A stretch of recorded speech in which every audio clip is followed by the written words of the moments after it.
going to be a course of how to get your first wholesaling real estate deal. And you just want to get started in this business. You want to get cash, right? You want to make thousands and thousands of dollars every single month, guys. You want to make 100K your first year. This is going to be the course all condensed into this video of 2023 of how to get into wholesaling real estate and get rich. Guys, I'm excited for this. I want to break this all down and teach you exactly, as a beginner, how to get rich in the wholesaling real estate industry. My name is Zach Ginn. I'm Rick Ginn. And together we run a wholesaling operation that makes millions of dollars every single year.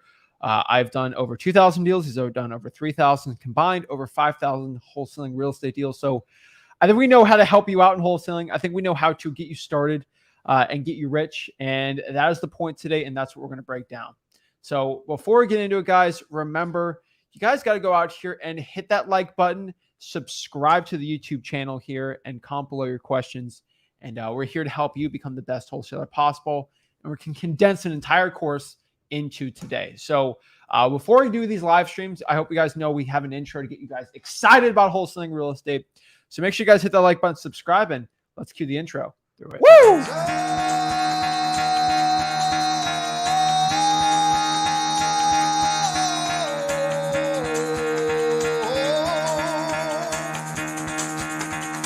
Get the fuck out of bed, bitch. Go.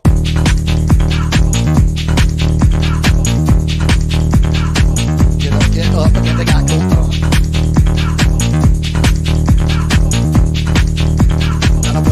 Time to wake up, bitch, get up. Get up, get up.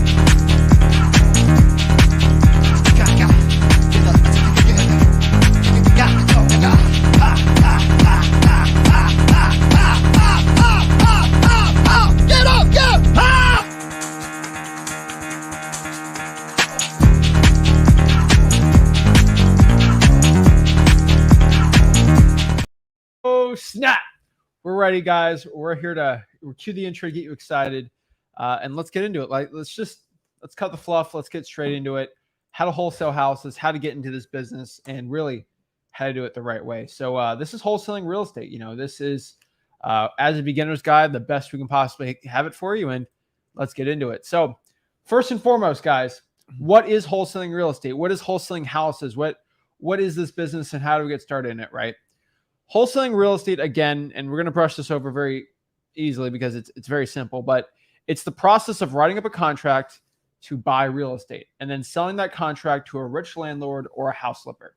Basically, this is our cash buyer and they are buying our contract for a profit. Is there any other way you can explain this? No, it's not complicated.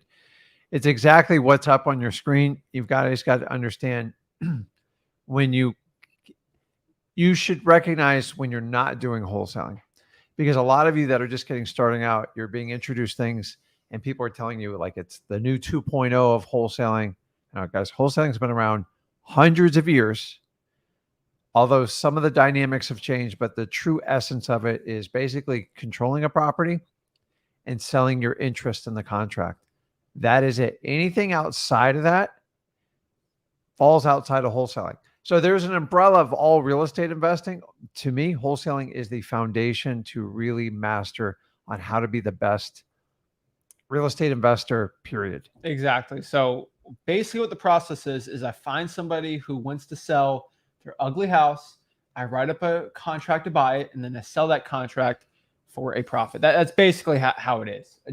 I know it's very basic the way you're explaining it, but let's kind of break down kind of how it looks like, the whole process, right? So why should you listen to us? This is just a small snapshot, like really tiny, but like, guys, all these checks are people that we've taught, right? So I have a free wholesaling course. We combined on this channel, we have a free wholesaling course. It's called freewholesaling.com. I know most people know what that is, but if you're brand new, you don't know what we're talking about. It's called freewholesaling.com on the bottom here. And basically it has over 100,000 active monthly users in it. And these people will go in there, learn wholesaling. And we have thousands of videos on this channel. So I think everyone knows that, right? So what you have to understand is we condense those into basically a course format where you can start wholesaling real estate. Guys, there's not one person in the wholesaling real estate YouTube space, the person in the education space, that has more testimonials, more checks saying, thanks, Zach, Rick, whatever, thanking the person who taught them than us. There's nobody has given people the power to get their first wholesaling deal than us. We've taught the most people how to get their first wholesaling deal. And that's kind of what we're talking about today for 2023, this year. We get results. And so why do you want to listen to us? Not because we've done thousands of deals ourselves, because I've taught more people how to do deals than I've done deals, like easily. And so freewholesaling.com, that is our free wholesaling course. But what we're going to do is give you a condensed version of that all today. Mm-hmm. And then you should definitely still go to freewholesaling.com. But like, why should you listen to us? Like the checks can go on and on forever. I tell you, the crazy part is because we teach it for free. We don't go out and do like a lot of coaches do and like, give me your testimonial. I got to capture you now so I can turn it into a marketing piece. Honestly, those are all donated. They're all 100% organic. And I know it's really hard to trust anybody's reviews, especially online these days. Every one of those reviews submitted are 100% organic. We did not ask anyone to do it. And their names are on there. We don't like Paul P. We don't do stuff like that.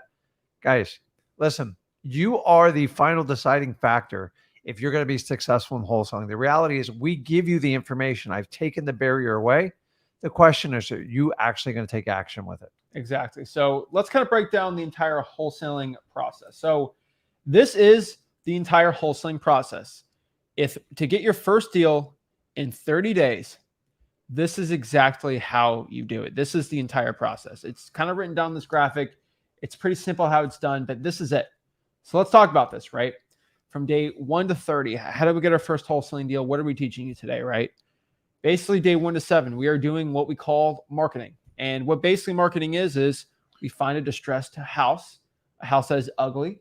And that's kind of, we just look for ugly houses and we ask these people if they want to sell the property, right? That's marketing 101, right? I mean, we just find ugly houses and see if someone's looking to sell it, right? Days 7 through 14, right? We are going to lock up the deal. And basically what's locking up the deal? We're basically writing up an agreement to buy the house. We take pictures of the property. We do all these things. Day 14 through 18, we're basically going to find that end buyer, that rich landlord or house flipper. We can call the for rents. We can call cash sales. I know it seems really confusing what we're saying. There's a lot of lingo, but in freewholesaling.com, we have exactly the definitions. We even have a dictionary for you in there. But we basically find someone who wants to get us that finder's fee, right? And then day 18 through 24, that buyer will walk through the house, see if it's good enough, and then they'll basically sign an agreement to sell the paper. And then closing day, we get our nice check. So for example, you see all these people with their checks. That's after closing day. You know, who we got here? We got 40 grand. We got 30 grand. We got 5 grand, 4 grand, 49 grand. Every check's a little different, right? But like I'm telling you, it works. It's insane how the process works. And so I'm just letting you guys know, if whatever terms we say, I know there's a lot of lingo in real estate. We do have a dictionary. It's basically our real estate wholesaling dictionary. It is in freewholesaling.com. So what's the difference between wholesaling real estate and real estate investing? So before we get in the nitty gritty of like step by step, we got to figure out the difference, right? The main difference is wholesaling real estate is not investing. So let's kind of talk about the difference here, right? Investing in real estate is me putting money into a property and hopefully get a return. That makes me an investor. That's not what wholesaling real estate is. Wholesaling real estate is I'm not calling it a side hustle. It's a business that produces income without spending any money. You don't need any money to get into wholesaling, right? Yeah, it's the art of really minimizing your risk and maximizing your return. So everybody knows. Here's the problem: is everyone's like, oh, real estate. The people I know that got the wealthiest or have the most freedom of their time, they're all associated with real estate. That is correct, but most of you think like, wow, I'll be a real estate agent. I'll be an investor. Well, I don't have any money. You can't really be an investor. So wholesaling focuses on creating value today. So it's like, listen, it's the same equivalent of going to a garage sale and finding like an old beat up Pokemon card set the lady sells you for $1 and you sell on the internet for $100. The only difference is the Pokemon card set is an ugly house and the ugly house might be worth $100,000 and you might be able to sell it for $200,000. It is the best asset because it is the biggest one that most people don't know how to sell. And when they're not perfect and pretty for a real estate agent, That's where wholesaling is one of the greatest fits. And a lot of people go, well, you force people to sell your house. You don't force anyone to sell their house. They put themselves in that position. We just help them and we navigate them through it. And by learning through freewholesaling.com, we teach you, instead of going to a garage sale. And by the way, that is a great skill set to learn. Why don't you go find the biggest thing you can sell and make the most amount of profit? And here's the difference. In the garage sale, you actually have to buy the thing. And in wholesaling, you technically don't even take ownership of it. Drop shipping, door dashing, any of that. It's just wholesaling real estate making the most money. So it's not investing. It's actually like a legit side hustle we do. So we're basically selling the contract. We're not owning the house. I write up a piece of paper. I sell the piece of paper. There's very, very little risk on this if you do it the right way, right? This is an income producing strategy like any other business. But here's the problem, okay? Wholesaling real estate, it doesn't need any money or experience. It doesn't need any cash. Here's the issue. Wholesaling real estate is 100% legal. Now, that might seem good to you, but here's the problem with it. It's a legal business. And that means if you have a legal business, if you want to get rich in it, it's going to require work. Every single legal business I know, you just can't sit on your butt all day and then get rich by doing it, right? It's not the lottery. There's illegal things I guess you can do. But because this is 100% legal and this is all protected within the law, if you want to get rich in a legal business, you're going to have to work hard. That is the one thing I want everyone to know. And so if you're asking yourself, hey, I just want to put a couple hours in, make a quick 100K and just get out, just get off the stream. Like just get, I hate to tell you, just get off. It ain't going to work. You're going to have to put some hours in work. And I would say for the person who's watching this, at minimum, if you can dedicate at least 5 hours a week to this, you can start going on the path to making a lot of money on this. Now, I prefer 10, 15 hours. You don't need to put 100 hours a week into this. But like if you could put at least 10 hours, I know you can make 100K this year if you just listen to what we say. But I'm just letting you guys know you have to put in work. If you do not put in work, you won't get results here. And just so, because it's a legal business, I know people are upset about that, but it's true. And so let's kind of revamp the process one more time before we get into how, basically this is the process again, but what we're going to do is break down every little nitty gritty part in the process. So let's, from the top, we find people that want to sell. We basically want to find ugly houses and people usually want to sell it, right? And we lock up a contract. We usually want to get it for the lowest price we can. And then we find a person to buy it and we get a profit from it, right? That's the process, right? They walk to the house and then the title company will give us the check. We'll get it wired to us, whatever it is. That is the wholesaling process, okay? Wholesaling real estate, it's really simple. So many people complicate this, that they make it so crazy. And a lot of people watching this might have been wholesaling for a year or two and they still haven't gotten a deal. The reason why you haven't gotten that deal yet is because you're over complicating this. You're making this way too crazy, right? So wholesaling real estate, it's just 3 parts. That's it. Part 1, finding people who want to sell the house for cash. That is marketing, right? Yep. So it's simple. Number 2, negotiating and writing up a contract for a certain price. Got it. That's it. Acquisitions, right? And then the last one is selling the contract to a rich landlord or house flipper for a finder's fee. This is disposition. So you can screenshot this if you want. Make it easy. This is all replayed on YouTube. But what I can tell you is straight up, this is it. So think about this for a second. Finding people who want to sell their house, negotiating, writing up a contract, and then selling the contract. That's what wholesaling real estate is. I know people pay 15 grand for a guru seminar or this crazy mentorship course, and they try to make wholesaling this complicated thing. This is what it is. As somebody that makes millions of dollars doing this, it's that simple. It's really easy. But when you overcomplicate it, you overthink it, you don't do well. And so if you can just do very simple tasks, and we're going to give you an action plan at the end of this, you'll do well. It's insane in my thoughts of making this even more complicated. So let's kind of get in this, like marketing, right? Like marketing is going to be the most important part. The hardest part in the wholesaling industry, the hardest part for this is actually finding people that want to sell their house for a discount. Let me say this again.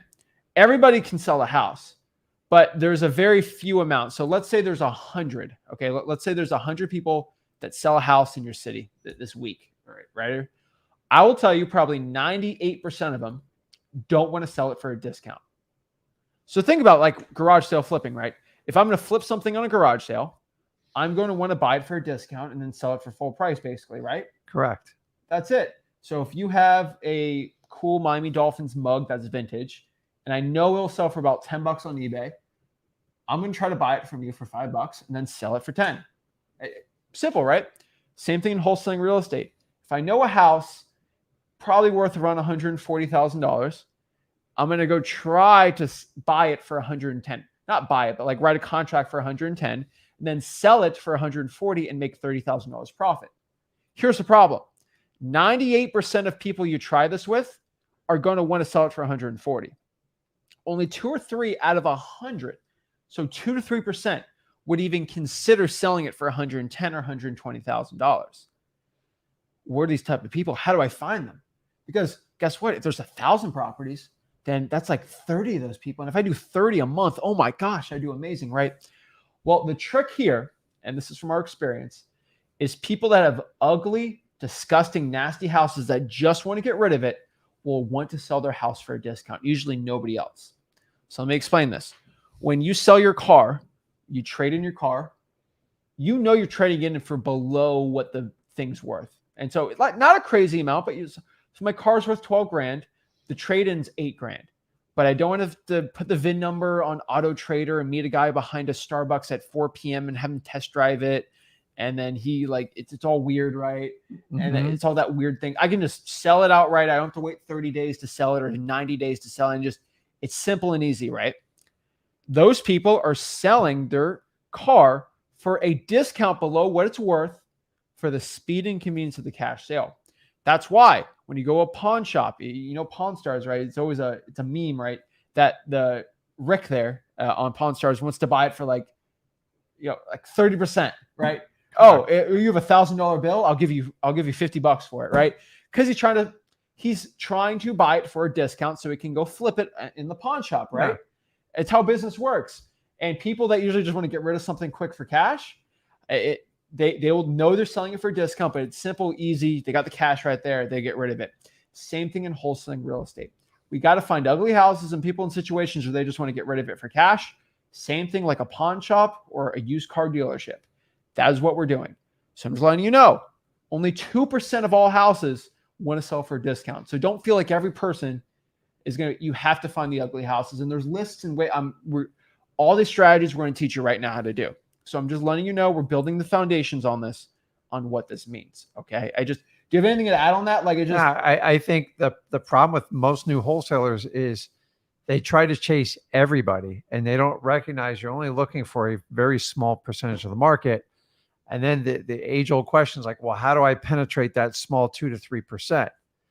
You just got to learn to become laser focused with it. But I will tell you this, you cannot find people on MLS and even Zillow for that fact. Sometimes you got to go through a massive amount of quantity because those people are admitting, I want full price. They make it super easy. Get the phone number. Honestly, most wholesalers waste their time in that area. And if you want to do that route, you have to have an incredible quantity amount, thousands just to find a few. So I want you to understand that off-market properties, honestly, is the best single hint I can give you to find a wholesaling deal. So I got to decipher your lingo sometimes, right? What's on-market, off-market? What's that crazy term? Basically, houses that are listed with a realtor are not good wholesaling deals because the realtor wants to sell it for the most. We're going to try to buy houses from people that aren't listing it with a realtor. Okay, so that's kind of what he meant there. So let's kind of talk about marketing, finding these deals that want to sell for a discount, right? Marketing, again, from the top. This is how we find sellers who want to sell their house for a discount due to a motivating circumstance, right? Maybe they're going through a divorce. Maybe the house has like tall grass and they're just not updating it right. Maybe the house is vacant. This is crazy, but like almost 5 to 10% of all houses, maybe it's lower than that, are vacant. Like nobody lives in it. It just sits there. Crazy, right? They might want to get rid of it, like situations, or they get arrested and they're going to jail and they just got to get rid of the house, right? There's a lot of these situations out here. And it's not like there's only 4 in your city. Like if you live in like Dallas or Houston, like there's thousands of these deals being done every single month. Like you just got to get 1 or 2 of these to make 20 or 30 grand a month. And you saw the checks, like it's insane. Okay. There's a lot of deals being done.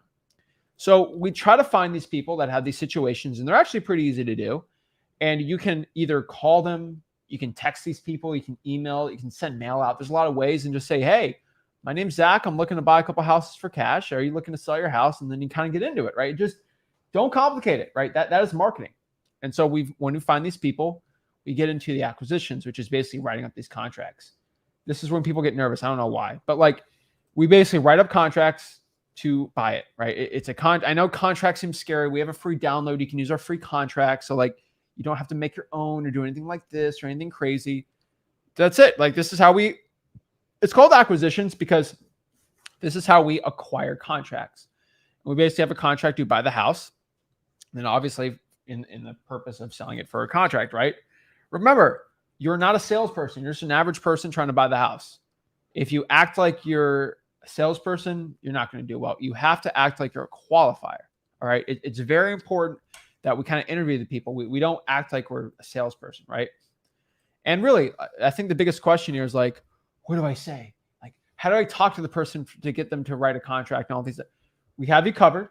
You're like, we basically give you the scripts. So you're an actor. We give you the movie script and you just kind of say the lines. It's really easy, right? And the cool part is it's not complicated. You got to make it simple. And then we basically have dispositions right here, right? So dispositions, this is the process of selling your contract for a profit. That is it. We are selling the contract for a profit. Easy peasy lemon squeezy, right? This is the easiest one.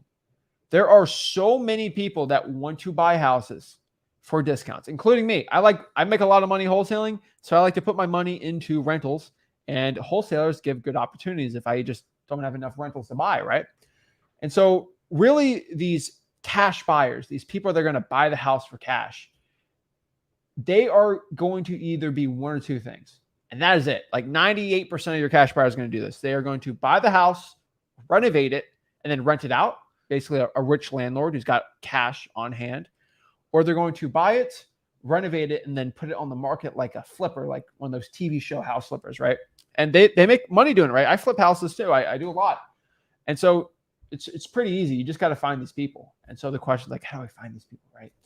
It's pretty simple. Okay, so where do all the landlords hang out? They like renting their houses, so you just call the for rents. Hey, my name's Zach. I'm actually not looking to buy your house or rent it out.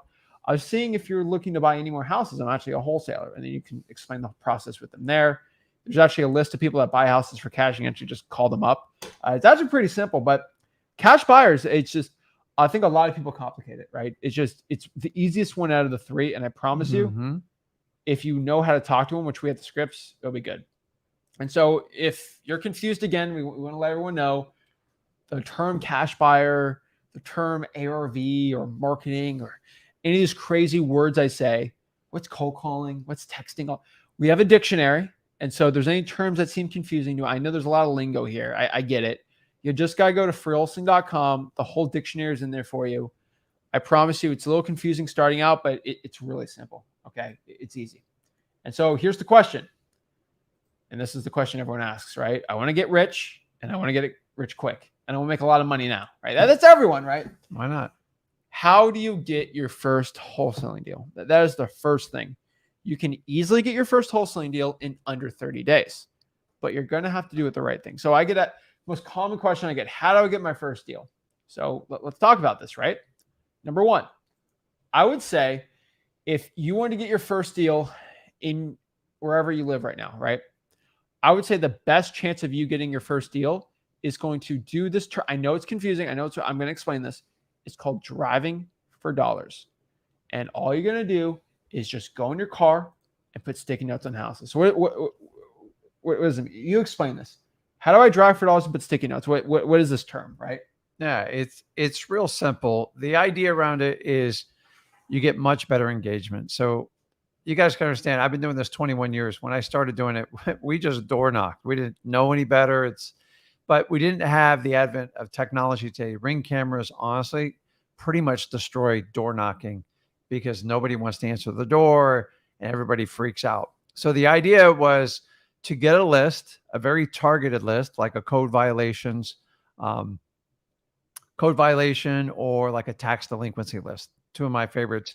And then basically you set a driving pattern, and say you got 80 leads, and you go out and put 80 notes on these doors. The old school way is you knock on every door, you try to have 80 conversations, and maybe 5 or 6 of them want to work with you. This one actually saves you time. You put a personal note on the door, just like you'd put a note on a door's friend. Hey, got a quick question about the house, Rick, phone number. And maybe out of the 87 people call you back. Well, you just saved 73 like disastrous like confrontations of people don't want to do business with you. And you saved a ton of time. Every conversation, guys, when you go door to door, it's like 15, 20 minutes, even when they don't want to do business with you. So now you've identified 7 people, and now you can spend your time with the 7 people that have interest. Doesn't mean you're getting 7 contracts. Maybe you get 2 or 3 out of them. You can set an appointment from there. It's extremely efficient because you get a high callback rate. I know you're thinking like, 10, 20% people calling you back. That seems kind of low. It's actually very high. Direct mail is around 1, maybe 1.25%, just to give you an idea of numbers. So if you're short on money and you got time, this is an extremely effective way to do it. And for those of you collecting driving for dollars list, honestly, they're probably the best way to do it. And you're like, but Rick, what if somebody confronts me and I put the note on the door? It's real simple. If it's negative, hey, listen, my boss just told me to put these out.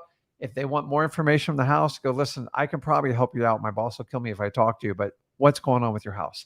And it's just that simple. It is, to me, a clever technique. I didn't come up with it, but it works really well. Now, I've done it for driving dollars my entire career. I just called it, put a note on the door, So he gave, now we do the sticky note and it works well. And so basically, I mean, it's as simple as he explains. You go in your car, you drive around town, you look for ugly houses. So another question goes like, how do I find the right areas to drive, right? Well, all you have to do is call up a rich landlord, say, hey, you say you're looking to buy more houses and you're okay with me wholesaling it. Well, where are you looking to buy? Oh, Westchester Heights or this zip code. Okay, well, go to that zip code, look for ugly houses, put a sticky note on it. Says, hey, this is Zach, a quick question about the house. Slap it on. They'll call you like, hey, someone put a sticky note on my house. So yeah, this is Zach. Me and my partner are actually looking to buy a couple houses for cash. Who's your partner? Cash buyer at the rich landlord. We're looking to buy a couple houses for cash. Are you looking to sell it? Maybe, yeah. And then you just talk. And then we have scripts of, when people call you and things like that. So it's not that confusing. And you get deals. I would say with the amount of people that we teach how to get rich in wholesaling, a lot of them get their first deal by doing this. I just got off of a podcast with somebody, and the podcast is actually going to get released on Monday. So it's pretty exciting. He made over $30,000 in 60 days, part-time wholesaling. All he did was driving for dollars. So it's pretty cool, right? He did an $18,000 deal, a $1,500 deal, which isn't a lot. And then he made another 10 grand, all in 3 months. 3 deals, 3 months. Sorry, 3 deals in 60 days. So that's pretty cool, right? And we just did that podcast. And so I'm just telling you, it works for so many people. A lot of people get their first deal by doing this. And I think it's something you should look into, right? So go drive for dollars and put sticky notes on houses, right? Another way, if you're starting out and you actually want to get your first wholesaling deal, if you don't want to do it, right, or you can't do it, I would probably tell you right now, you should probably cold call the government lists. Now, what is that? I know this seems very confusing, but I can tell you straight up, if you want to go and get rich in wholesaling, cold calling is going to be one of the best ways to do it. And what is cold calling? What's government lists? Is this scary to say? Is this, oh my gosh, what's going on? What are we talking about?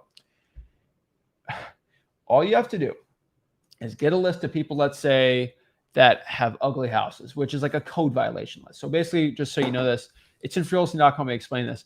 But their code enforcement basically makes sure that all properties are up to code.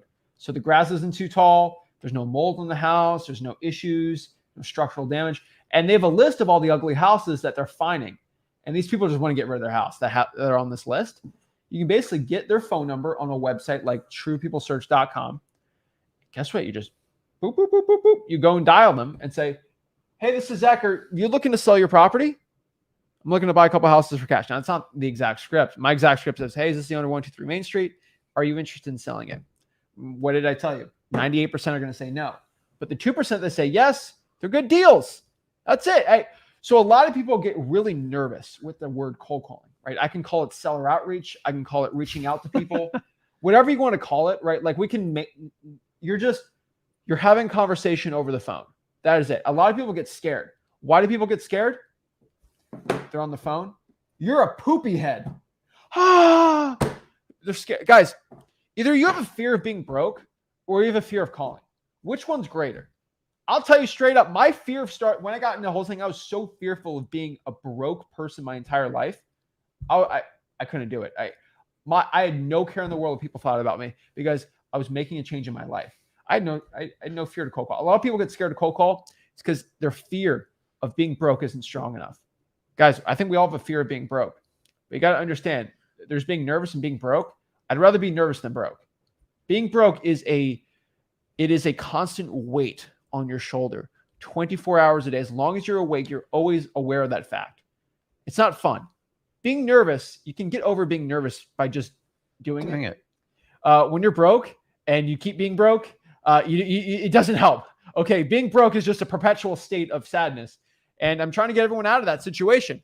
And so cold calling is a great way to do it. And then the more you talk to people over the phone, the better you are at actually talking to sellers. You actually sound really good and you do deals. And so government lists basically are lists you get from the government that have a lot of motivating factors. So some of my favorite are probates. So basically probates is a court action of basically when people pass away, they got to transfer the property over to the heir, the ownership. Now I know the definition is not the legal definition, but for a very simplistic definition sense, that's what it is. There are pre-foreclosures, which you shouldn't cold call. You should probably text them. But these are people that are behind on their mortgage. They're not paying their mortgage anymore. I know this sounds crazy, but you can look up any person that is not paying the mortgage. Crazy. There's a list of people that haven't paid their property taxes in 2 to 3 years, and they're about to lose their house. You can call these people up. It's, hey, are you looking to sell your house? Actually, yeah, I think I am because I have a property auction in the next 40 days. I got to get rid of the thing. And there's a lot of urgency to get rid of the house. These lists every single county, every single city in the United States of America has these lists. That's the cool part. And so there's so many of these deals that can be done. And either you get the money or another wholesaler gets the money or a realtor gets paid for it. And I'd rather you get the money over a realtor.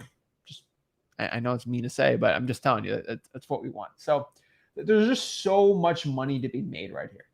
And so how do I sell my contracts for big paydays? I think I've said this again, but just keep it stupid simple.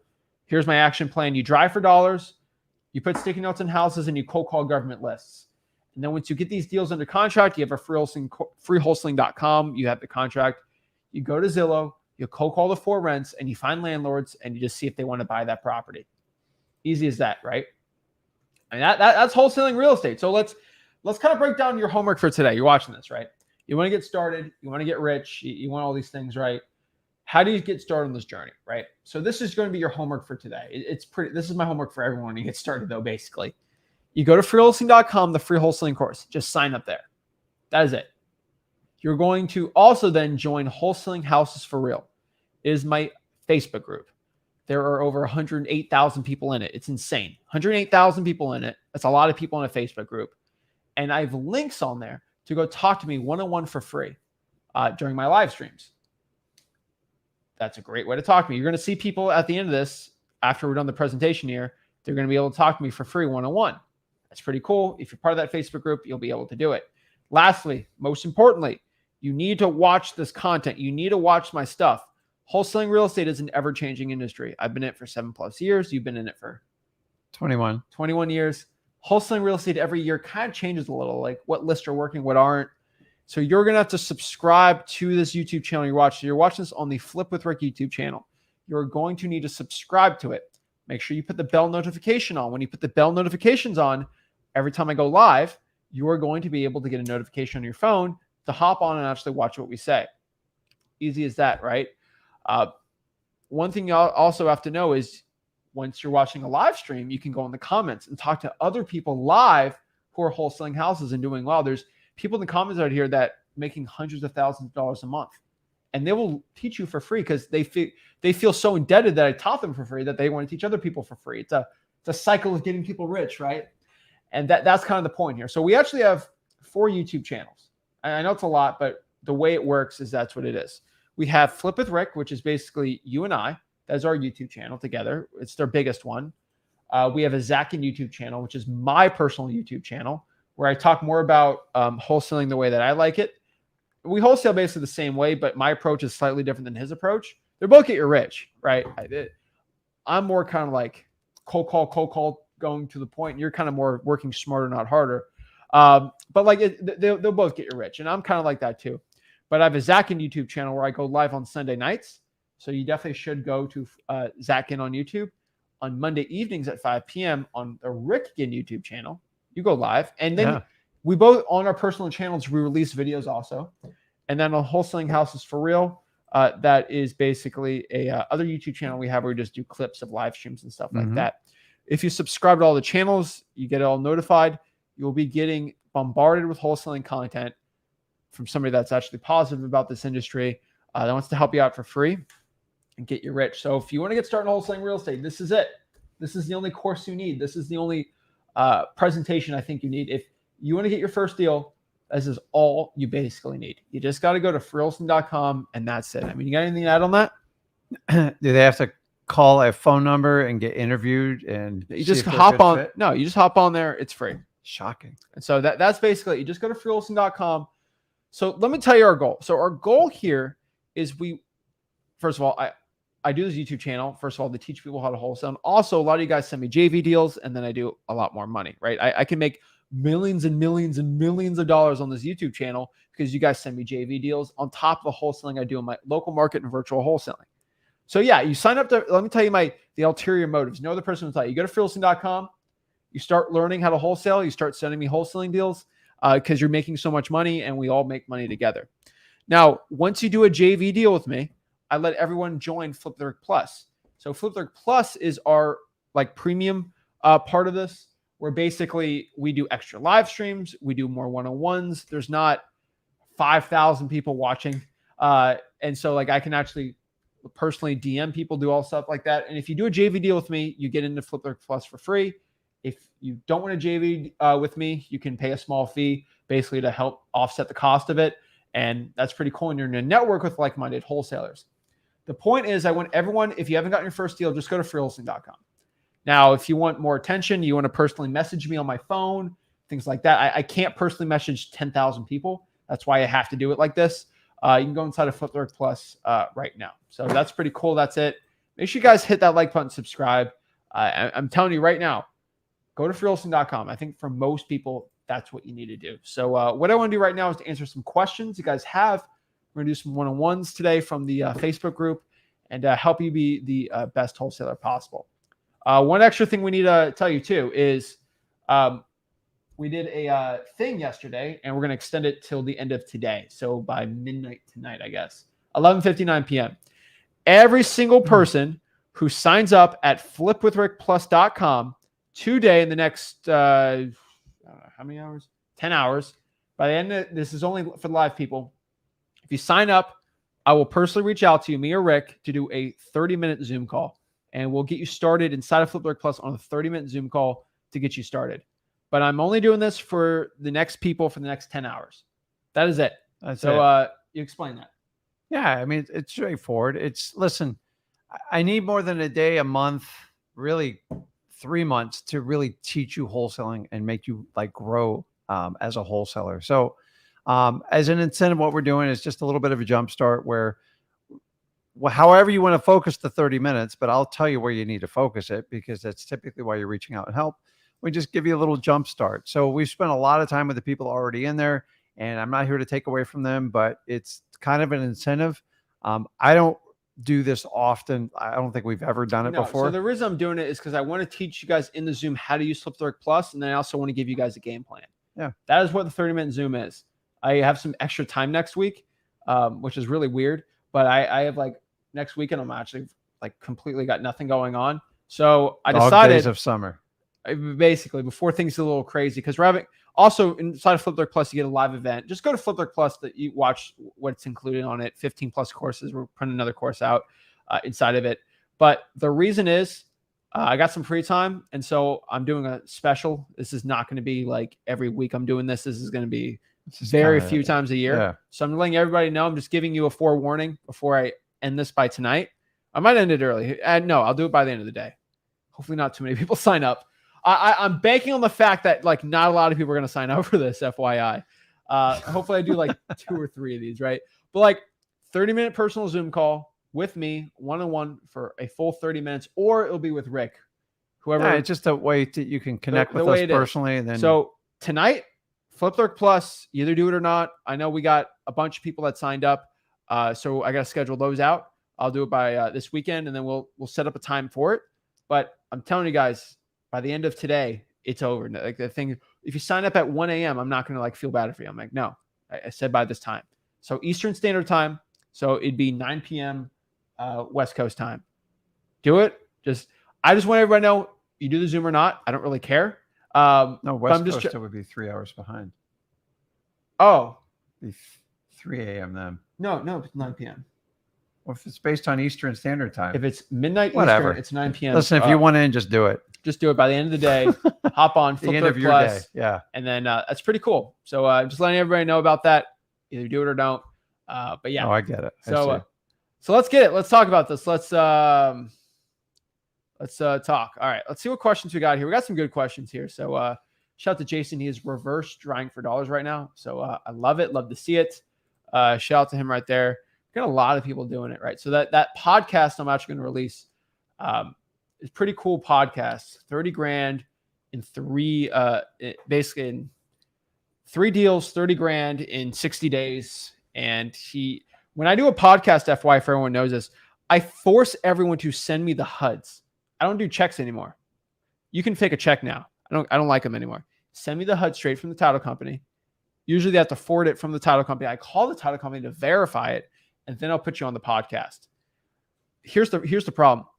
Everyone and their mom keeps asking to go on my podcast. Everyone. And so I had this, I'll call one prominent guru. I'm not calling him a guru, but he's a cool guy, I guess. I don't know. He asked to be on the podcast so he can promote his course. I said, okay.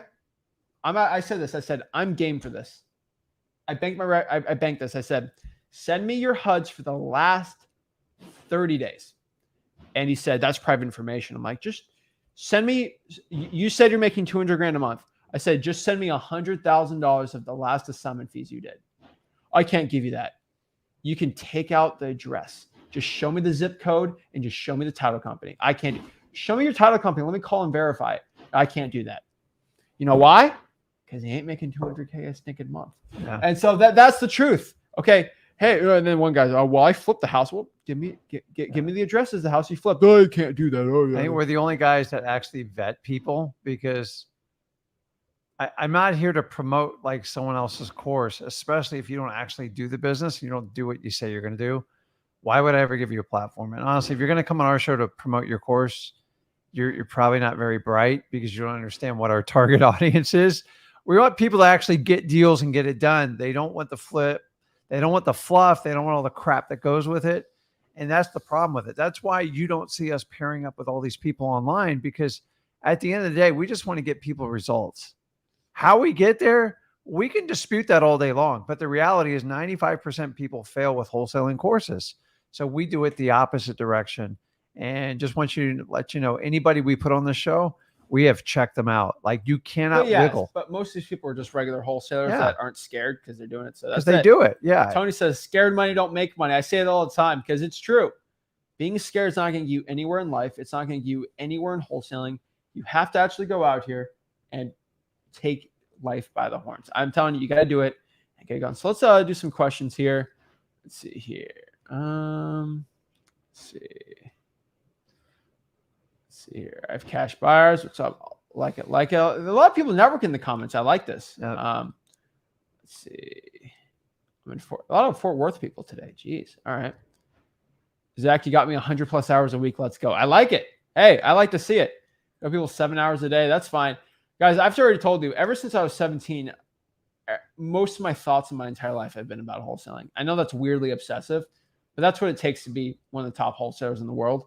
I don't even get into it, but like, I think about wholesaling all the time, and it's leading me to a lot of great things. So let's do some one-on-one. Let's if you guys want to hop on one-on-one, remember, you guys have to go to Wholesaling Houses for Real, which is basically our Facebook group. And all you have to do is go there and you can learn exactly how to do it the right way. So let's go here, wholesaling analysis for real. And let's go here. So you hop on the Facebook group. This is it. Wholesaling analysis for real, 108,000. We click here to the featured. I pin it on the top for every live stream. I click the StreamYard link, and boom, once you StreamYard link, you'll be able to talk to us one-on-one absolutely for free. So first person we got is Aaron. Zach, Rick, what's going on? Hey, what's blessed, up, man? What's up? How can I help you out?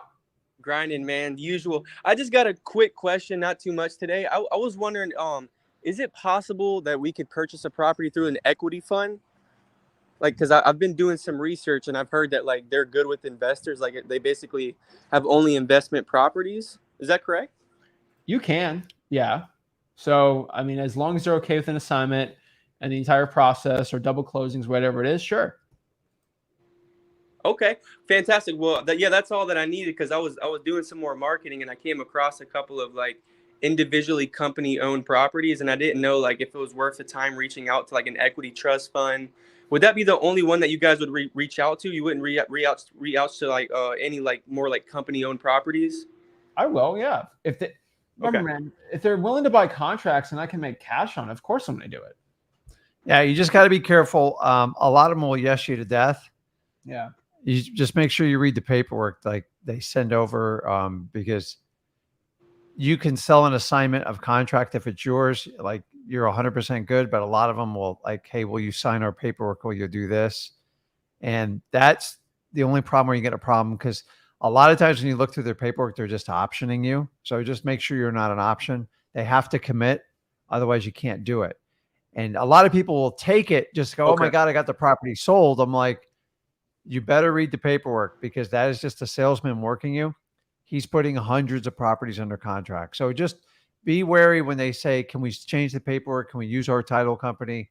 There is a reason when people make those statements and it's usually to their advantage, not yours. So just the problem is just don't bend. Like if you bend too much, you're going to get stuck and you can actually lose the deal. So just understand that when you deal with these corporations, so to speak, especially equity companies, they're not all bad, but a lot of them want to send you an addendum with like 3 or 4 pieces of paperwork. Basically says we can close whenever we want. Like that's it. And a lot of times you got to sit around and wait. And that's the problem is if they don't work out and you have a contract with them, you can't sell it to somebody else. So just pay attention if they change the title company or once you sign additional addendums or use their paperwork, it's usually a huge red flag. So just keep it in mind. That's awesome, man. I appreciate that information. I really do. I appreciate it so much. That's all I got, man. I appreciate you guys. And that's all that I got today. I'll come back for some future advice. All right. Awesome, man. Keep it up. See ya. All righty. I appreciate it. You have a good one. All right. Later. Ivy. Yeah, hello. How's it going? Yeah, what's up, man? What's up? So I live in New York, which I heard was a really bad wholesaling market. And I wanted to ask, so I've been the past few days I've been trying to get like lists, like code violations mostly. Like I've been calling virtual Where in New York? New York City. Okay. Yeah, so I've been I called in a couple states, a couple virtual markets, and most of them didn't pick up. I got like one lady who picked up, but she couldn't really help me because she transferred me over to the superintendent of their station, whatever. And they're always like, "Oh, leave a message." And I have a New York area code, like I got 631. So is it okay if like I leave a message, get a call back later, and I leave them my area code? Like let's say I'm calling like Texas, they wouldn't be like, "Oh, like why is this kid calling?" You can get another area code by you can go to Google Voice and change your area code. How does that work? Because you go to googlevoice.com and then you get a phone number. Oh, so you're calling from Google. Googlevoice.com. It looks like a phone number. Okay, I'll look into it. Of course, man. Okay, I appreciate it. Any other questions? Sorry? Any other questions? No, that's it for now. Thank you. All right. Have a good one, man. All right. Chaz. Yo. Hi. What's up? How can I help you out? I joined the the wholesaling course like beginning of the summer, and I live in Delaware, and I'm going all the way out to Arizona for school next week. So I just finished it up, and I decided to like go with land wholesaling instead, just because of my like situation, and it's kind of difficult to having a runner and stuff virtually and getting my first deal. I thought land would be easier. What do you think about that? I think it's a terrible idea. Really? Yeah.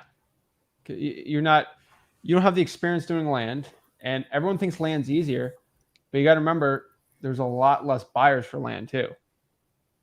And so like, unless you're like really good at finding buyers for land, it's probably not going to be a good idea, dude. Okay. You can do it, man. But like, there's a lot of these people saying land is the best because they're selling you a land course. As somebody that makes a lot of money wholesaling land, they're far and few between. And so I look at what's the best chance of you making 10 grand a month. You can do it with land, but you have a better chance of doing off-market houses virtually. And so I'm guessing in your head, you feel like you can't do virtual wholesaling because you don't want to pay someone $50 to take pictures and show someone through a house, right? Yeah. It seems like complicated. So that's exactly. So it's complicated because you're not thinking it through. You can pay someone to do it, or you can find a partner and just split the deals with them. Okay. That might be the best one. So are you going to wholesale in Delaware? Like virtually, like where are you thinking? Well, I was looking in Delaware, but then I saw on your channel for like best places to wholesale, you said it was weird with the laws in Delaware. I think it's Illinois I was talking about. Delaware's a little Illinois? weird too, but like it's not as weird. So you can wholesale in Delaware? Yeah. All right. I have a couple buddies that are like a year younger than me, and I was just gonna have them reverse drive for dollars or bird dog. Why don't you just have them do it? Have them take the pictures and walk through the houses. And you think Delaware would be a good idea? Because Yeah, you give them a percentage of the deal. Yeah. I'll probably give them half the deal if they drive for dollars and you call. Yeah. Chaz, did you grow up in Delaware? Yeah, I did. Okay. And my dad's a realtor. Are we talking Dover or like Wilmington? Yeah, there's only 2 places anyone lives there.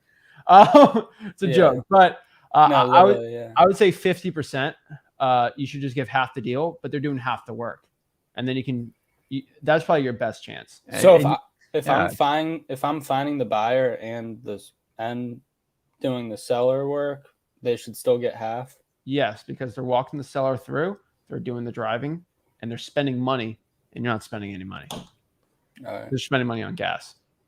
Listen, in the beginning, it's all about just getting your business up and running. Yeah. Like once you get good at it, and say when you finish school, you want to hire someone to make an employee, and then you don't have to share the other half. But like, just get the foundation up. When I first started wholesaling, dude, I was clueless. I was really good working with the motivated sellers. I didn't know how to sell them, so I paired up with everybody. And then someone goes like, "You're giving the house away." I'm like, "I'm not. I'll go get the house down the road. Don't worry about it." So if you can focus on that front end, stop worrying about if you're splitting it, because you're asking someone to work for free for you. And that's a tough proposition up front. Yeah. And then when you get out of school or however you want to handle it, you can decide to make a business if you want to bring them. If they're amazing, you bring them on as your business partner. If they're not that good, you just find somebody else to replace them, or you can do an employee. But Chaz, like, think about what you said in the beginning. If so many people make this mistake in wholesaling, they're like, well, this sounds easier than wholesaling. Listen carefully to the words that you say to yourself. It's like I'm sure you can take some special pill and have an amazing body, or like have a much better aptitude of growing muscles, but there is a downside to it. You are doing the exact same thing when you just do land alone.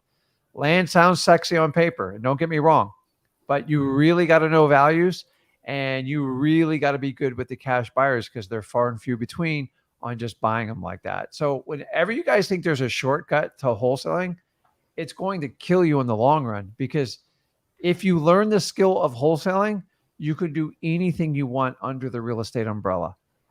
Go out and find out anyone who's really good at real estate, and if they have a wholesaling background, they are very hard to compete with. And I want you to understand, if you do the work up front now and you figure it out, land's just a byproduct of wholesaling. So you do houses. Listen, the reality is you are focusing and finding out people's problems. The real estate's just a side effect. And once you understand people have problems, and they do in Delaware, you already know the market. you've got family there and friends that'll work with you. Don't worry about like if you're splitting it or not. Like trust me, there's going to be times where you're going to have them do most of the workload while you're busy at school. And you got to rely on someone. The only way I'd rely on someone, like, dude, you got to bring me in. If you start giving people 20%, you're going to get 20% effort. And that's the problem with it. So just get it up and running. Don't focus on how much you're paying. Because if you had a deal that made 10 grand and you made 5 grand while you're at school, now you're figuring out how real business works. Okay. Yeah. You can't do all the work 100% yourself. That's why me and Zach love doing JV deals as well.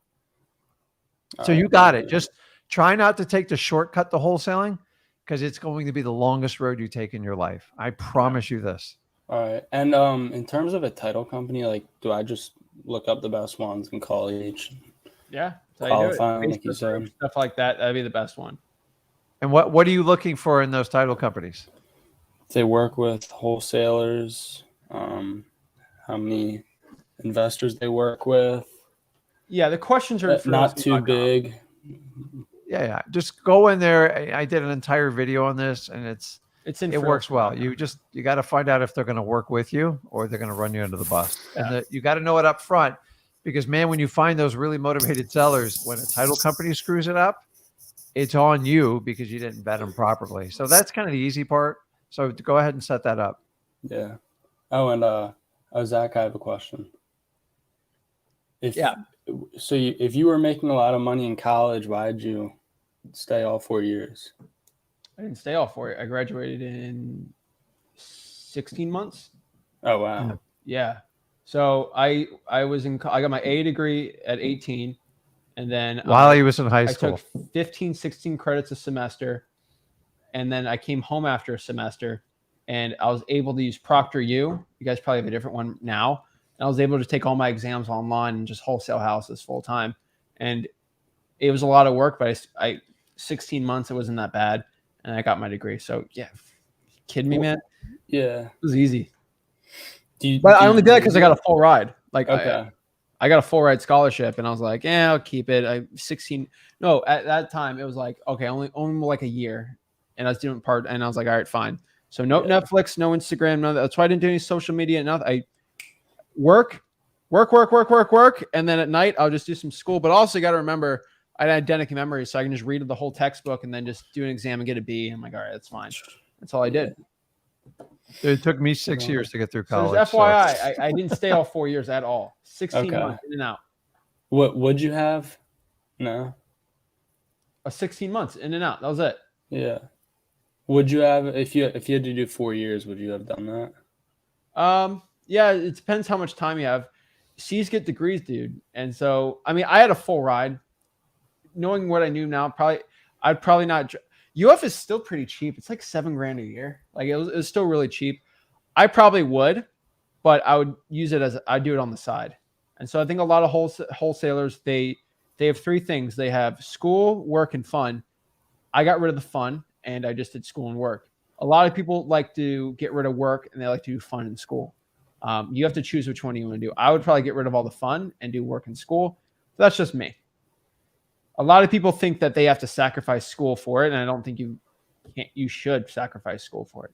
If you quit the drinking, you stop the partying, you get off Netflix, you get off Instagram, you get off the social medias, and you just focus on those 2 things, you'll do well. You're depressing Chaz, man. He's listen, here's the reality. You ever have people tell you like, college were the greatest years of my life? Yeah. They did life wrong then, buddy. Yeah. I'm just telling you, like, don't get me wrong. I'm not saying don't have fun, but you got to, like, college isn't what it used to be. It's not this vehicle. But it wasn't fun, man. Like I got rid of the fun, and I only worked, dude. But here everybody's like, oh yeah, Zach. Then you can't hang out with the girls and party. I'm like, what do you think I do now? I got all the time in the world now. Boom. Yeah. So I sacrificed 16 months for the rest of my life. Most people choose 4 years, and then they can't have fun for the rest of their life. If people tell you their greatest days were in college, don't take advice from them, because I went through college, dude. I was beyond broke, ramen noodles every day, tons of beer, and just sleeping in every day. That is like, that's no way to go through life.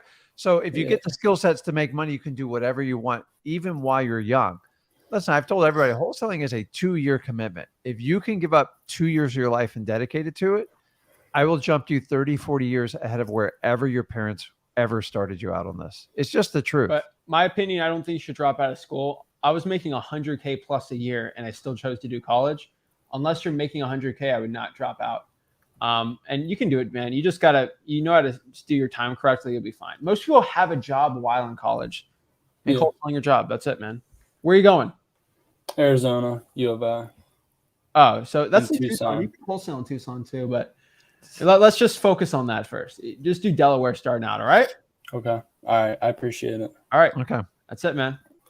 I'm telling you, I don't know if he wasn't looking for an excuse, but there shouldn't be. I'm not going to be the guy to tell you to go drop out. I'm not going to tell you the person to quit your job so your kids can't work, to risk your kids not having a roof over their head. I'm not that type of guy.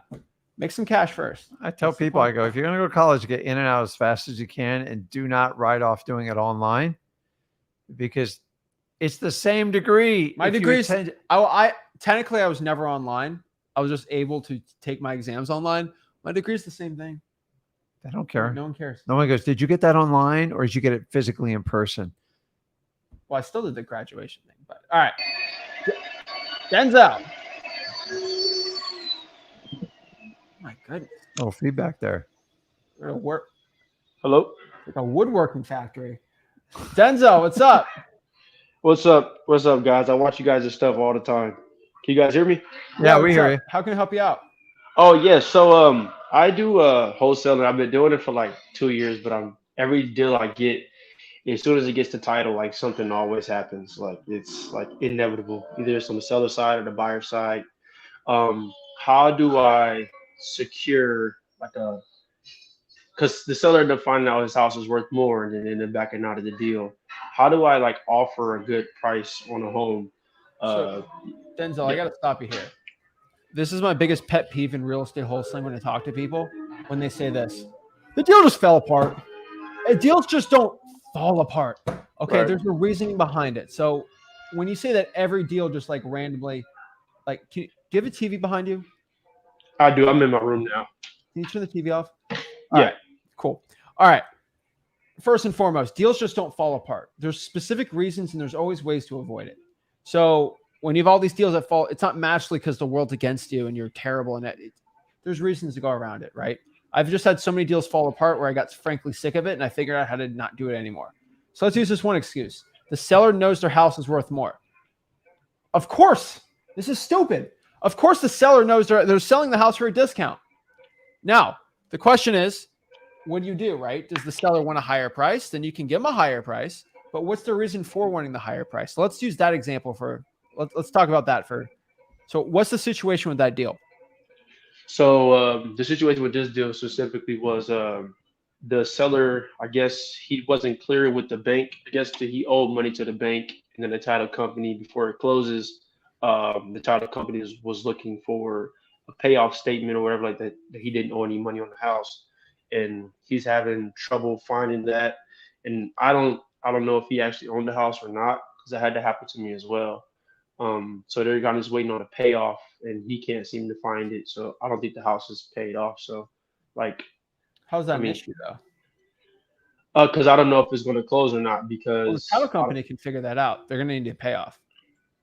yeah, they said it's Title going to take like 10 to 15 days to find that out. Okay, well, let them do it.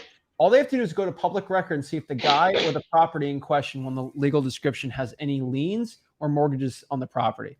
You could probably figure it out in a day. Yeah. If And you're smart enough. by the way, and how does the guy not know if he has a mortgage or not? He gets a thing in the mail. Either you did or you didn't, and it's Well, you know what sellers in do, right? public record. So Seller's like, okay, you know what? I know I owe $100,000 on my house. Yeah, Here, but but I'm I'm not going to gonna tell. pretend like it's not there. Yeah. And you know what? Yeah. The title company's so stupid, they're never going to figure it out. Yeah. And I'm getting an extra $100K at it. It doesn't work like that. Title companies, they don't lose money. And so they're smart. The guy's being fishy though. Some people legit don't know, but they can get a statement in the mail or look it up. You'll get a payout. You'll know the payout in 10 to 14 days. And you can But look what this all up on public record. But what if, anyways. let's say they owe $40,000. How is that going to change your deal at all? Well, I think because I mean I don't know if the pricing to check, because my buyer, we're already locked in on the price. It's a rundown house, so How nobody's is the up mortgage there. going to affect it? But that was my thing. Like, I'm not sure because I've never ran across this problem before. titles like, well, if we can't find it, then we don't have proof that he actually owns the home because the bank might own the house because he might owe the money to the Bro, bank. okay. Yeah. Do you have do you have the property appraiser data on the house? I do. Yeah. We're playing weird games here. Is his name on it? His name is on it. Yeah. Okay, and I mean, he has to show a driver's license, have a notary. So you have a stupid title company.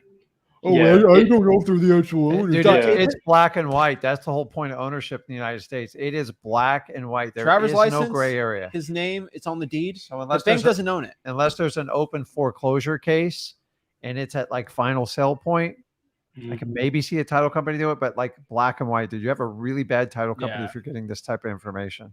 It's black and Yeah. white. There is no if ands. Okay. And then I think I had like one more. That helps a lot actually, because I mean, You're the title company. overthinking this, man. Yeah. Like yeah. either you own the house or you don't. Don't. And there's deeds and there's mortgages and all these things.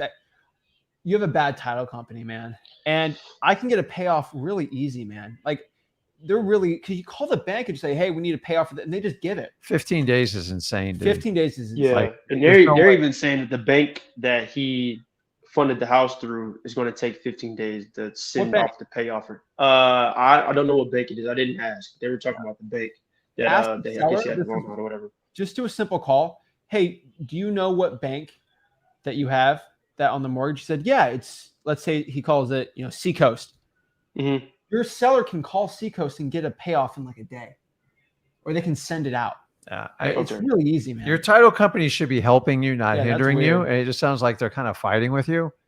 And like a lot of this stuff you're bringing up, it's like black and white. This isn't even really the core of wholesaling. Like, listen, you're going to find deals and they don't all work out. But if deals are constantly falling apart 100% of the time, there's something wrong, either in the education you're taking or the forms you're filling out. And you want to like identify it and fix it as soon as possible. Deals just don't fall apart randomly. Like there's reasons people get out of deals, but for the most part, every now and then a deal will fall apart. But like if they're all falling apart, sometimes you just got to start over and go, man, what am I like doing? Am I not finding the right people? Am I getting the right list? Like it's almost too much for me to like tackle in this, few minutes we have together. But Yeah. I would start with your title company. If they just keep blowing you off 15 days this, and I don't know who owns it, Mm-hmm. I guarantee you in 2 minutes, I could tell you exactly who owned that property. And I'm not a title company. Right. So if you haven't done have you done a successful deal with this title company? I have not. This is my first time working with this particular. Have they title ever company. have they ever done a wholesaling transaction? So you know what they have, but they recently, literally the day that we were supposed to close, they announced that they're no longer doing wholesale deals. Get rid of this company as fast as possible. What are you talking about? Yeah, Denzel, this is an easy one. Why are we even debating this? Yeah. Ask them.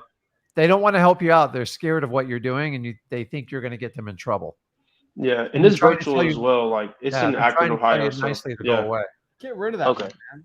Okay, we'll do. Fix that, and then just go through the basics at freewholesaling.com and just fix the fundamentals of what you're doing. Don't let this stop you from wholesaling. You're learning stuff. And by the way, when I if I buy someone's house for $200,000, all sellers know if there's a lien on the property and they haven't discussed in advance for like, Rick, I'll sign this deal if you pay my $500 water bill. But if they have a $150,000 mortgage, they know that they're not going to net more than $50,000 out of the deal. It's just, I can't make it go away. Yeah, you signed it. That's an agreement you have with the bank. I have nothing to do with it. Now, sometimes if the mortgage is more than what you're offering, I get it. And that would be a reason you'd probably have to end the deal. But by the way, probably 75% of the people you deal with are going to have some sort of liens on the property. It is completely normal. And you don't even have to over explain it to them.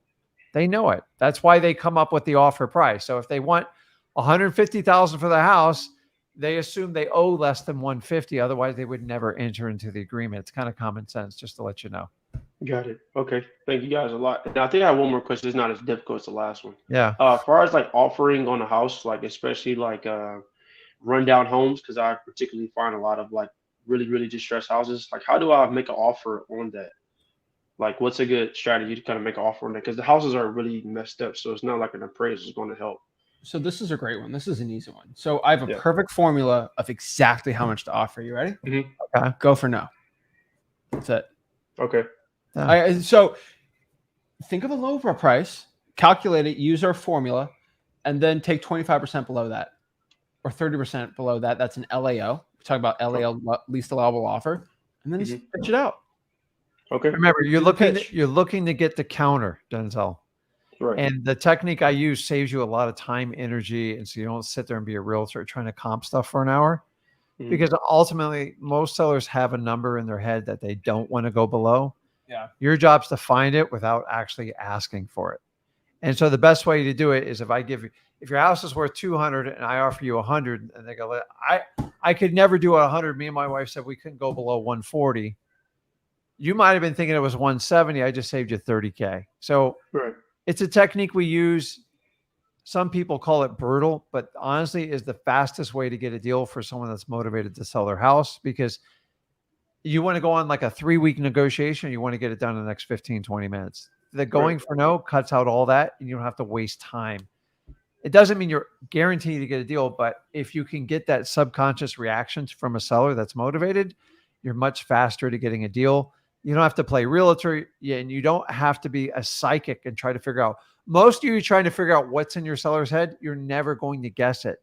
So you might as well have them give it to you. How do you do that? Use the go for no technique, and they'll give you the counter response.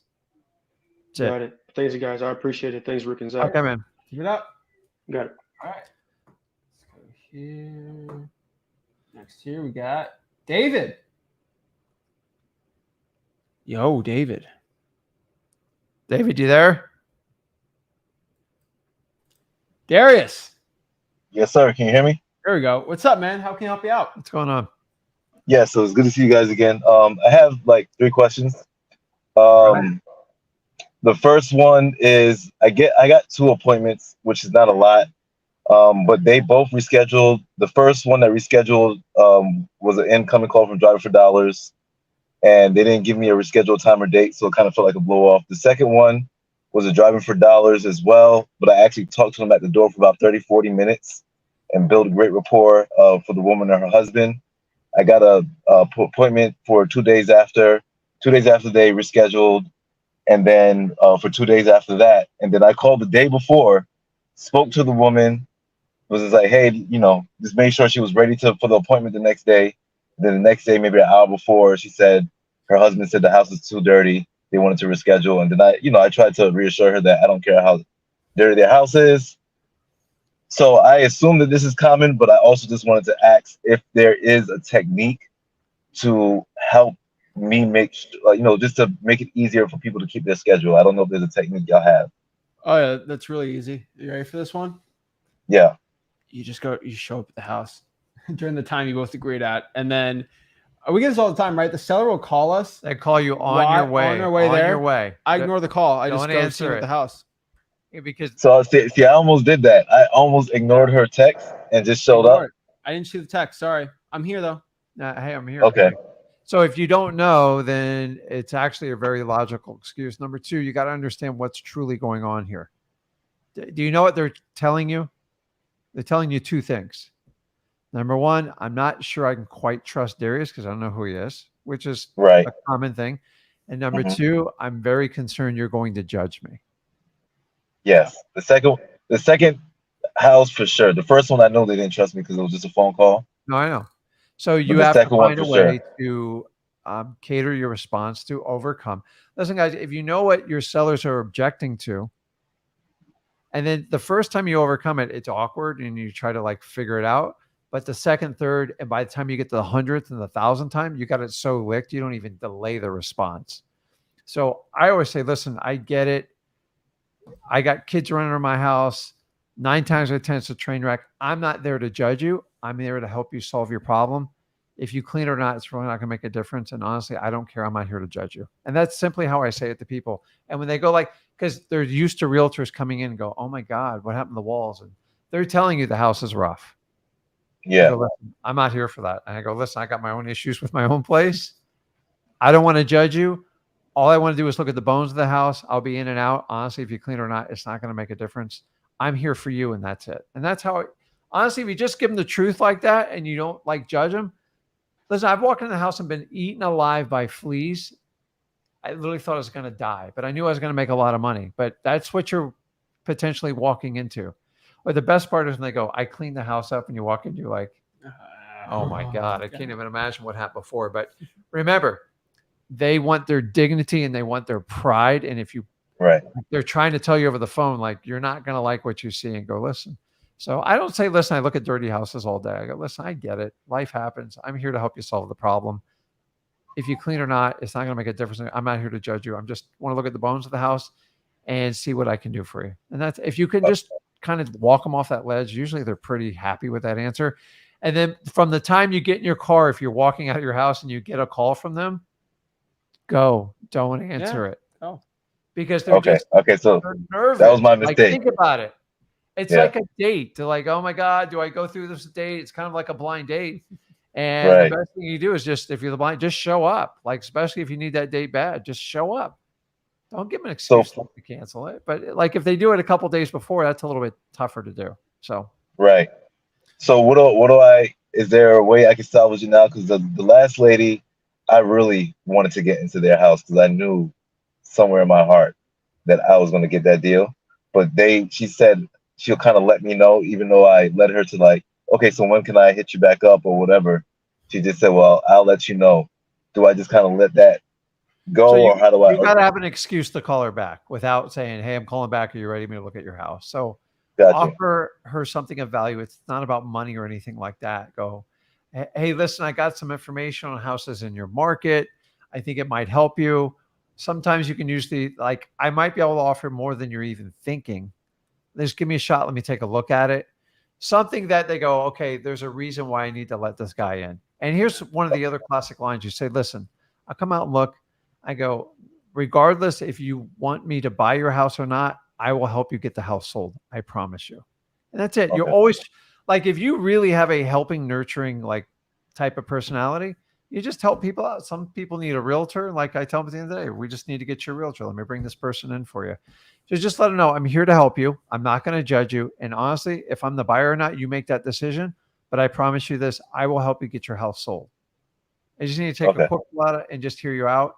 And I'm much better. And face-to-face, guys, if you can get belly to belly with a motivated seller, it goes usually much better because 70% of all communication is nonverbal. You guys know it. If with the ladies, with the eye rolls, like the stuff like that, when the guys look up, they look down, you can get a lot of information from people. It's much easier in person, especially if you're starting out. Yeah. So just have a reason to call her back. Don't call back, hey, I just want to get back I want to get in your house. Go, hey, listen, I got an idea. Or, hey, I might be able to get you more money. And then meet up with them to give them the secret. Don't give it to them over the phone, so to speak. Got you. Maybe even like a freebie little gift or something, insignificant. But yeah. It's a hot day. I got like one of those squirt bottle fans. I don't know. All right. You got to find a way to make them chuckle and laugh and go, okay. But it's normal, man. Like, people cancel all the time because they're nervous about it. And once you set that date, honestly, within 24 hours, I'd still ignore the call. Like, you have to, because they're only calling you to stop you 9 times out of 10. Got you. Okay, because when they sent me a text and I was walking out the house and I probably should just show up. And then I was like, she goes, did you get my text? And you got to go like this, like, what? I'm not a big phone guy. Like, hey, we're here. And that's like, you'd be amazed the amount of deals me and him have gotten just by using that technique alone. And it's like, I told Zach, when he used to do acquisitions, I go, don't answer the phone. He goes, she's calling me. I go, don't answer it. Just show up there. He's like, you were so right. I'm like, listen, people, they get concerns, and it's just easier for them to back out than to go forward. So they might as well hear you out. And honestly, you do them a favor and you do yourself a favor by fulfilling those appointments. So yeah, they need the favor for sure. But okay, so my second question is, I got a gentleman that called me. The Craigslist video you made was great, by the way. I got a gentleman that called me, and he's in a very tight situation. I thought I could maybe wholesale the deal at first, and then maybe I said subject to, and I was talking to a buyer about it. He bought the house this year.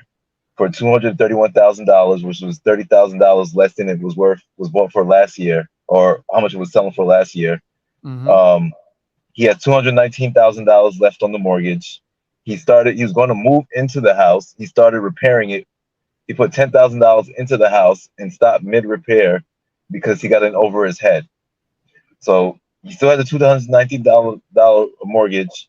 The house is not a very curb appealed house. It's just really blocky, not a bunch of windows. So I'm not sure. He's just like, I just need to let this property go.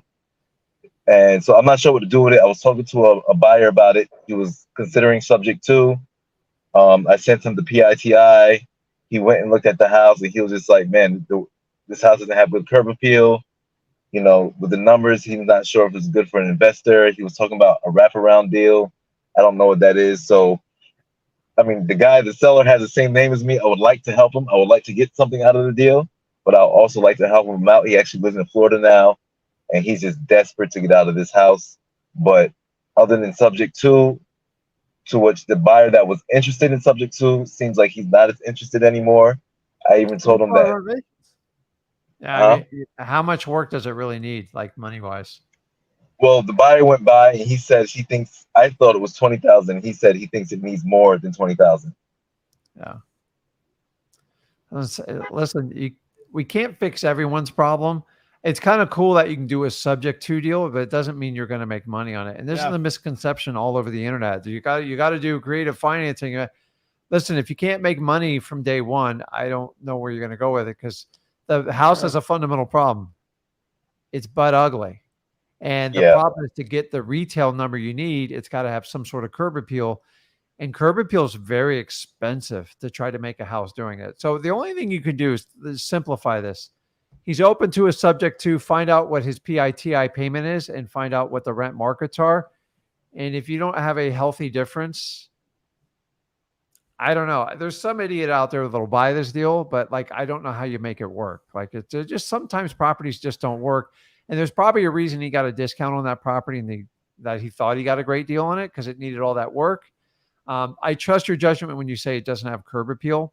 So you got to keep that in mind. If you would do a subject to and try to do like a rent for own, a wraparound, which is just a fancy way to resell a subject to, there has to be desire for an end user. If a regular family goes, that house is butt ugly, I ain't paying for it, then you're kind of stuck. So all you can do is look at the cash flow numbers and make a decision if it's worth your time. Okay. Well, now, I'll be honest with you. I've had people sell houses like this and bring a $30,000, $40,000 check to the closing table to get rid of it. When you got an ugly house, sometimes extreme stuff has to be to reset where the numbers need to be. So look at the cash flow on it, the PITI, and the rent values and what the repairs on it. And the only way you can do is try to sell it to an investor, and basically you be the hard money for them. But you'd have to find someone that's willing to bid it way up. And if they all say it's ugly, you're going to have a problem with it. Yeah, because I mean, I thought it was ugly, and then the buyer just drove by it.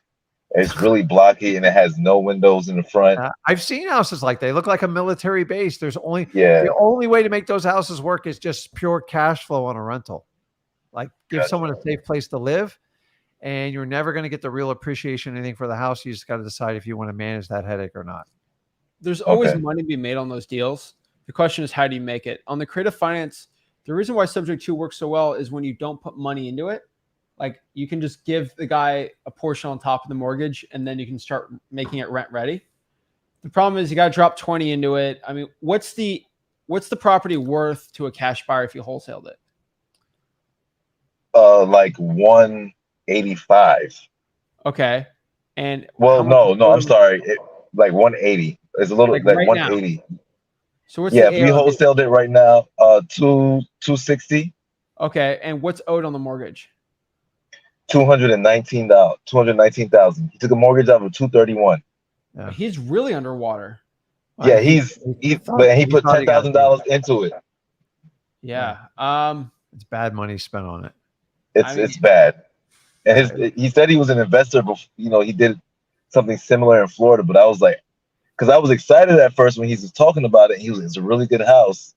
And then I went to look at it, and I took a look inside, and I was like, man, the toilets out and the walls and Listen, the only way you can make that work is find out what the PITI is, find an investor willing to pay you a couple $100 above that, and then basically you pocket 5 or 10 grand up front, and then they got to take over the payments. But it's gonna be hard, dude. If it's ugly, it's ugly. Like I've seen houses like this.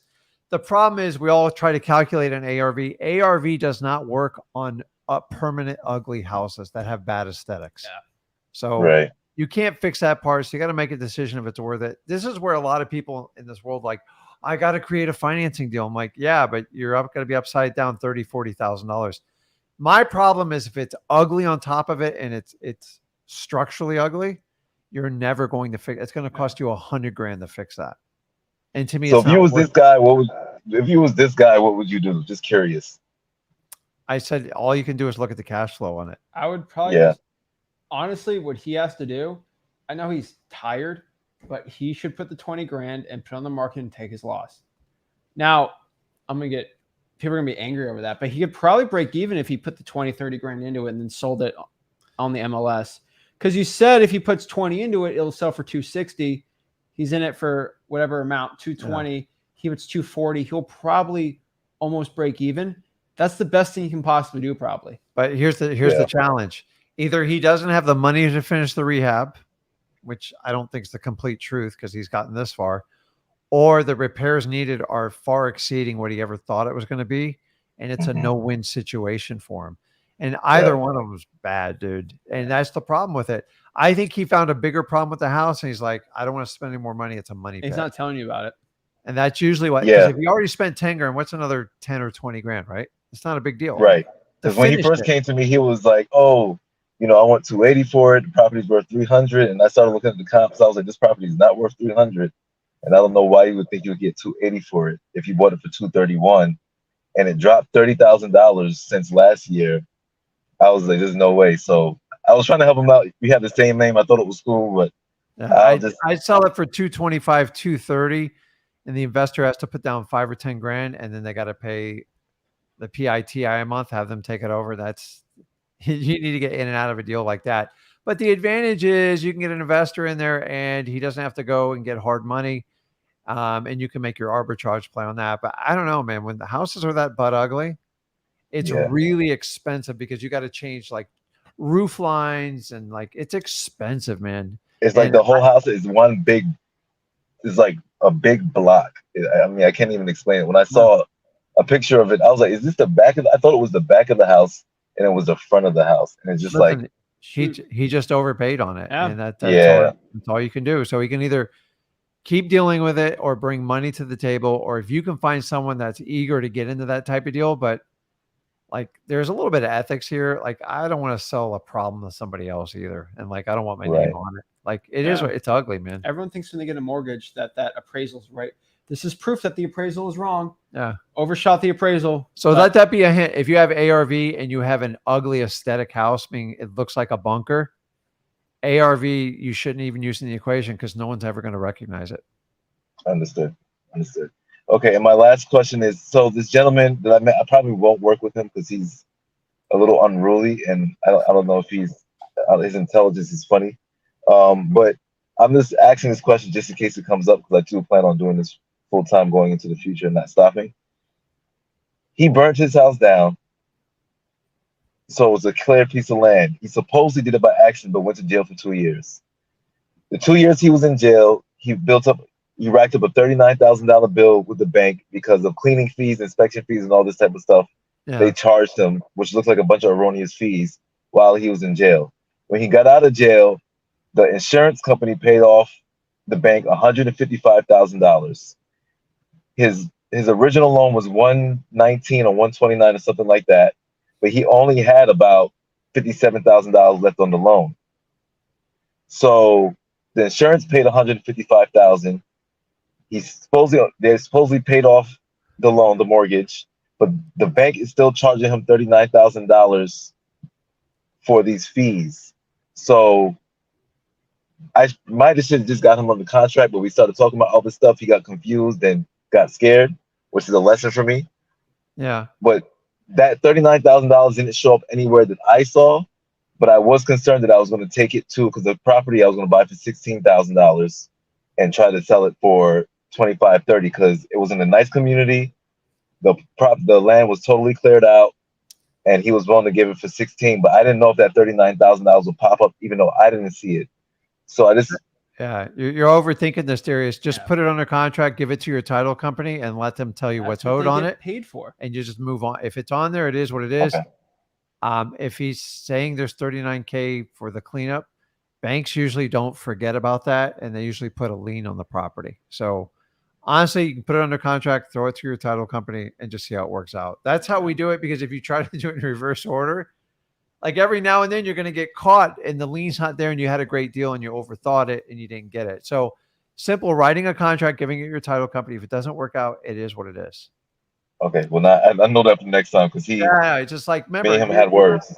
You have to be out hunting for motivated sellers, which you are, and I'm happy for that. But don't get into all the like ridiculous underwriting. It's like you guys are trying to get into people's heads. You got to just get the facts. So once you have it under contract, it's either a yes or no with the title company. And Okay. that's it. Either they have a lien that's recorded or they don't. Maybe that $39K got wrapped up in the whole mortgage payoff. I have no idea. So, Okay. That's it. That's all my man. questions. Appreciate it. Keep going, Thank man. you. All right. Will I'll see do. ya. Perfect. All right, guys. So that's how you get into wholesaling real estate. You want to get into wholesaling, just go to freewholesaling.com. If you want to Zoom with us, just go to flipwithrickplus.com. And yeah, that's it. So guys, see you soon. Make sure you smash the like button, subscribe. This is Zach Ginn signing out. Rick Ginn signing out. Have a blessed one.